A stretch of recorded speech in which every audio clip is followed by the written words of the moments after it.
বাংলাদেশের নির্বাচনী রাজনীতিতে কিছু প্রতীক আছে যেগুলো সময়ের সঙ্গে সঙ্গে কেবল একটি চিহ্নে সীমাবদ্ধ থাকেনি, বরং সেগুলো রাজনীতির ইতিহাস, আদর্শিক লড়াই ও ক্ষমতার পালাবদলের প্রতীক হয়ে উঠেছে। ধানের শীষ ও লাঙল ঠিক তেমনই দুটি নির্বাচনী প্রতীক। আজ ধানের শীষ মানেই বিএনপি আর লাঙল মানেই জাতীয় পার্টি, এটা প্রায় স্বতঃসিদ্ধ ধারণা। কিন্তু এই প্রতীক দুটির রাজনৈতিক যাত্রা শুরু হয়েছিল ভিন্ন দুই কিংবদন্তি নেতার হাত ধরে, ভিন্ন সময়, ভিন্ন বাস্তবতায়। ধানের শীষ প্রতীকের ইতিহাস ঘাটলে প্রথমেই সামনে আসে মাওলানা আব্দুল হামিদ খান ভাসানীর নাম।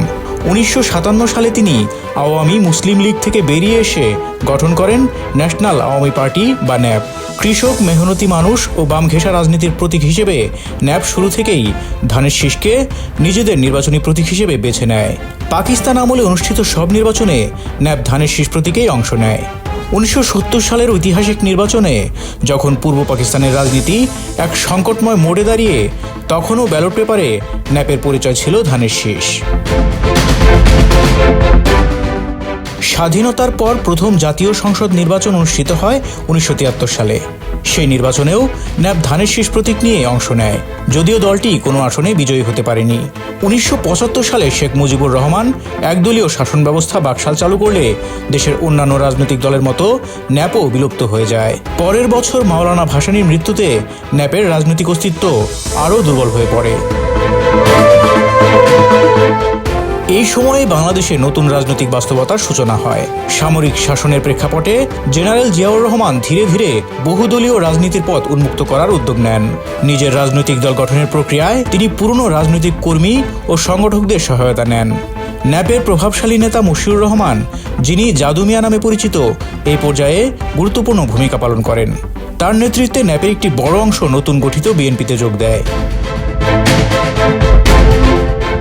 নতুন দলের জন্য একটি গ্রহণযোগ্য ও সার্বজনীন প্রতীক দরকার ছিল জিয়াউর রহমানের। ন্যাপ থেকে আসা নেতাকর্মীদের রাজনৈতিক ঐতিহ্য এবং ধানের শীষ প্রতীকের জনপ্রিয়তা বিবেচনায় নিয়ে এই প্রতীকটিকেই বিএনপির নির্বাচনী পরিচয় হিসেবে বেছে নেওয়া হয়।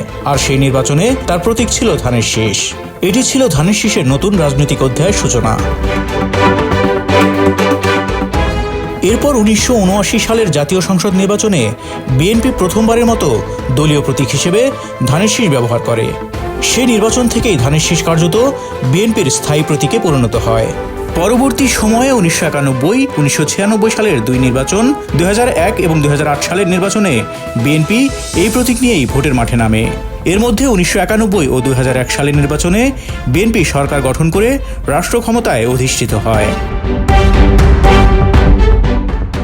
2008 সাল পর্যন্ত বাংলাদেশে নির্বাচনী প্রতীকের মালিকানা ছিল নির্বাচন কমিশনের হাতে। কমিশন দলগুলোর রাজনৈতিক ঐতিহ্য ও দীর্ঘদিনের ব্যবহারের ভিত্তিতে প্রতীক বরাদ্দ দিত।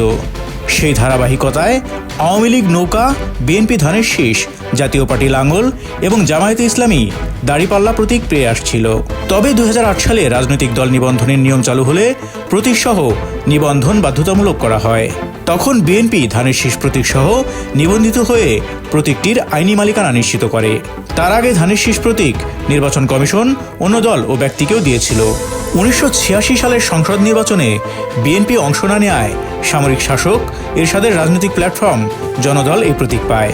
একই বছরে বিরোধী দলহীন রাষ্ট্রপতি নির্বাচনে এরশাদের প্রতিদ্বন্দ্বী কর্নেল সৈয়দ ফারুক রহমানও ধানের শীষ প্রতীক নিয়ে নির্বাচন করেন।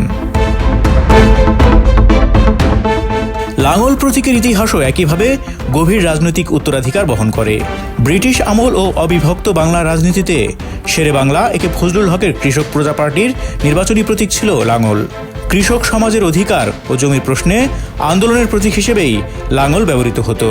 পরবর্তী সময়ে এই প্রতীক উত্তরাধিকার সূত্রে গ্রহণ করেন পূর্ব বাংলার সাবেক মুখ্যমন্ত্রী আতাউর রহমান খান। আতাউর রহমান খান জাতীয় লীগ নামে রাজনৈতিক দল গঠন করেন এবং 1970 সালের নির্বাচনে লাঙল প্রতীক নিয়ে প্রতিদ্বন্দ্বিতা করেন। স্বাধীনতার পর 1973 সালের সংসদ নির্বাচনে জাতীয় লীগ লাঙল প্রতীক নিয়ে অংশ নেয়। সেই নির্বাচনে আতাউর রহমান খান ধামরা আসন থেকে জয়ী হয়ে সংসদে যান। তবে বয়স ও রাজনৈতিক বাস্তবতার কারণে জাতীয় লীগ বড় রাজনৈতিক শক্তিতে পরিণত হতে পারেনি। 1982 সালে জেনারেল এরশাদ সামরিক আইন জারি করে ক্ষমতা দখল করার পর দেশের রাজনীতিতে আবার বড় পরিবর্তন আসে। রাজনৈতিক দলগুলো এরশাদ বিরোধী আন্দোলনে নামলে বিএনপির নেতৃত্বে 7 দলীয় জোট গঠিত হয়, যেখানে জাতীয় লীগও যুক্ত ছিল। কিন্তু 1984 সালে এরশাদ হঠাৎ করে আতর রহমান খানকে প্রধানমন্ত্রী পদমর্যাদায় সিনিয়র মন্ত্রী হিসেবে অন্তর্ভুক্ত করলে জাতীয় লীগের ভেতরে ভাঙন শুরু হয়। পরবর্তীতে দলটির বড় অংশ ভেঙে যায় এবং কার্যত জাতীয় লীগের বিলুপ্তি ঘটে। এরশাদ 1984 সালে জনদল গঠন করেন এবং পরে 1985 সালে বিভিন্ন সমর্থক দল নিয়ে জাতীয় ফ্রন্ট তৈরি করেন। 1986 সালের শুরুতে এই জাতীয় ফ্রন্টটি রূপ নেয় জাতীয় পার্টিতে। সেই বছর অনুষ্ঠিত সংসদ নির্বাচনে জাতীয় পার্টি প্রথমবারের মতো লাঙল প্রতীক নিয়ে অংশ নেয়। একই বছরের রাষ্ট্রপতি নির্বাচনেও এরশাদের প্রতীক ছিল লাঙল। তখন থেকেই লাঙল জাতীয় পার্টির স্থায়ী নির্বাচনী পরিচয়ে পরিণত হয়। 1990 সালের পর অনুষ্ঠিত প্রতিটি জাতীয় সংসদ নির্বাচনে জাতীয় পার্টি লাঙল প্রতীক নিয়েই ভোটে অংশ নেয় এবং প্রতিবারই সংসদে তাদের প্রতিনিধিত্ব বজায় রাখে। গত প্রায় 4 দশকে জাতীয় পার্টি একাধিকবার ভাঙনের মুখে পড়লেও এরশাদের নেতৃত্বাধীন অংশ কখনোই লাঙল প্রতীক হারায়নি। দল ভেঙে যাওয়ার পর অন্যান্য অংশগুলো ভিন্ন ভিন্ন প্রতীক নিয়ে নির্বাচন করেছে। আনোয়ার হোসেন মঞ্জুর নেতৃত্বাধীন জাতীয় পার্টির প্রতীক ছিল বাইসাইকেল, আর নাজির রহমান মঞ্জুরের বাংলাদেশ জাতীয় পার্টি নির্বাচন করেছে গরুর গাড়ি প্রতীক নিয়ে। এই দীর্ঘ ইতিহাস দেখায় ধানের শীষ লাঙল কেবল রাজনৈতিক দলের চিহ্ন নয়, এগুলো বাংলাদেশের রাজনীতিতে আদর্শ, নেতৃত্ব ও ক্ষমতার ধারাবাহিকতার প্রতীক। ভাষা নিয়েও শেরে বাংলার রাজনৈতিক উত্তরাধিকার বহন করে এই দুই প্রতীক সময়ের সঙ্গে সঙ্গে নতুন দলের হাতে গেছে, নতুন অর্থ পেয়েছে, কিন্তু ইতিহাসের ছাপ কখনো মুছে যায়নি। Desk report, Dhaka express.